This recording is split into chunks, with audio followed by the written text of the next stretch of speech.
मैं सुरेंद्र सिंह चारण से आचार्य अर्थशास्त्री।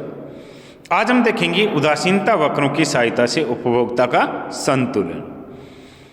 कि ये मानते हुए कि उपभोक्ता विवेकशील है और उसका उद्देश्य अपनी संतुष्टि को अधिकतम करना है। उपभोक्ता को अपनी संतुष्टि अधिकतम करने के लिए कुछ शर्तें पूरी करनी होती है। पहली शर्त है संतुलन बिंदु पर बजट रेखा या मूल्य रेखा उदासीनता वक्र को स्पर्श करे। कि जो भी कीमत रेखा खींची जाती है, जैसे आगे चल के हम देखेंगे इस तरीके से कि कीमत रेखा जो हम खींचेंगे इस तरीके से कीमत रेखा है, ये किसको करे? बजट रेखा जो उदासीनता वक्र को स्पर्श करके जानी चाहिए।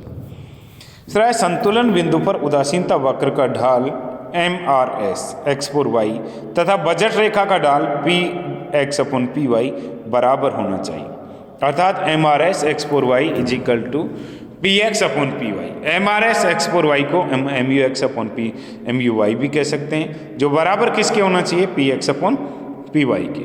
संतुलन बिंदु पर दोनों वस्तुओं का पर खर्च की गई मात्रा कुल आय के बराबर होनी चाहिए। यानी Px + Py Px + Py = M। Px है x वस्तु की कीमत और उसकी मात्रा को गुणा करें, ऐसे y वस्तु की कीमत और उसकी मात्रा को गुणा करें, वो बराबर m के होना चाहिए।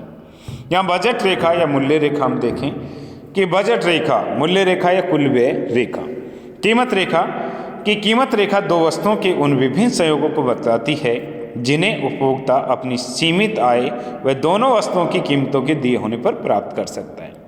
कीमत रेखा y जैसे हमारे पास Px x + Py = M।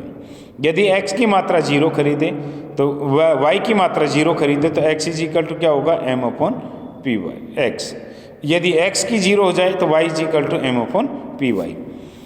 ये कीमत रेखा ये बताती है कि दी हुई आय तथा दी हुई कीमतों पर उपभोक्ता के लिए दो वस्तुओं को कितनी कितनी मात्रा उपभोग करना संभव है। हम कीमत रेखा का ढाल निकालें। देखिए, हम इसे कीमत रेखा बना दी G M/Py और M/Px। ये G A B C D ये इसके संयोग है। कीमत रेखा का ढाल निकालना हो तो Δy/Δx। डेल्टा y कितना है? ये ΔG और ΔH।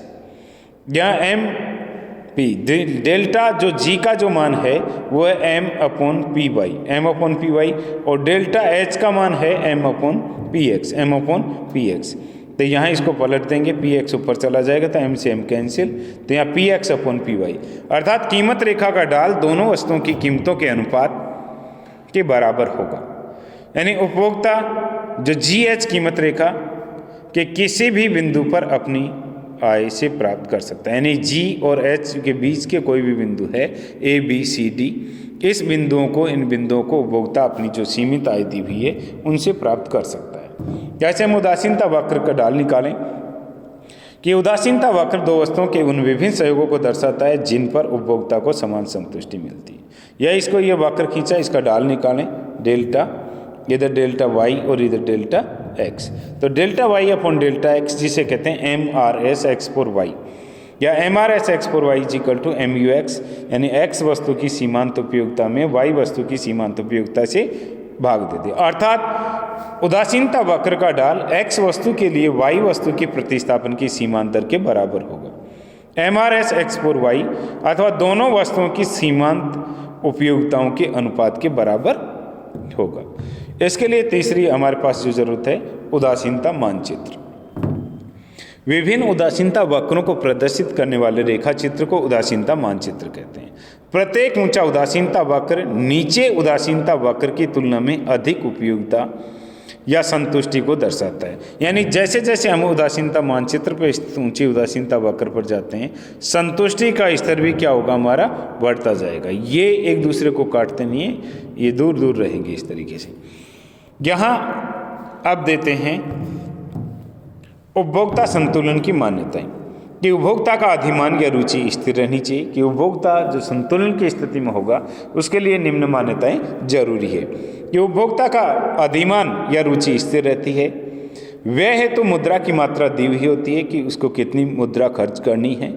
वस्तुओं की कीमतें दी हुई होती है, पहले से मार्केट में तय होता है कि कौन सी वस्तु किस भाव प्राप्त हो रही है। जब वस्तु की इकाइयाँ एक सी व विभाज्य होती है, उपभोक्ता का व्यवहार विवेकशील होता है। अगर ये मान्यताएं के साथ उपभोक्ता के संतुलन के लिए हम कि उपभोक्ता का संतुलन या साम्य, कि उपभोक्ता का संतुलन उस बिंदु पर होगा जहां उदासीनता वक्र कीमत रेखा को स्पर्श करे तथा उदासीनता वक्र का डाल कीमत रेखा के डाल के बराबर हो। तो यहाँ हमारे पास एक कीमत रेखा जो पहले से हम बना लेते हैं कीमत रेखा। अब इस कीमत रेखा को जिस बिंदु पर उदासीनता वक्र स्पर्श कर जाता है वो बिंदु हमारे पास संतुलन का बिंदु निर्धारित होगा। तो यहाँ पर हमारे पास इसका संतुलन, ये x वस्तु की मात्रा और इधर से y वस्तु की मात्रा निर्धारित होती है। हमारे पास ये इधर y और इधर x। उपभोक्ता का संतुलन ई बिंदु पर होगा जहां प्रतिस्थापन की सीमांतर यानी दोनों वस्तुओं की कीमतों के अनुपात के बराबर है, अर्थात MRS x/y is equal to MUX upon PX is equal to PX upon PY। ये बराबर हो ई बिंदु पर उदासीनता वक्र कीमत रेखा को स्पर्श कर रहा है, ये वक्र को स्पर्श करता है। ई बिंदु पर उदासीनता वक्र मूल बिंदु के प्रति उन्नतोत्तर, तो इस तरीके से उन्नतोत्तर आकृति का होना चाहिए जो ई बिंदु पर उन्नतोत्तर आकृति का है। और ई बिंदु पर उपभोक्ता द्वारा किए गए कुल व्यय कुल आय के बराबर है, PX x plus PY y is equal to M। अतः यह बिंदु उपभोक्ता के लिए अधिकतम संतुष्टि का बिंदु होगा।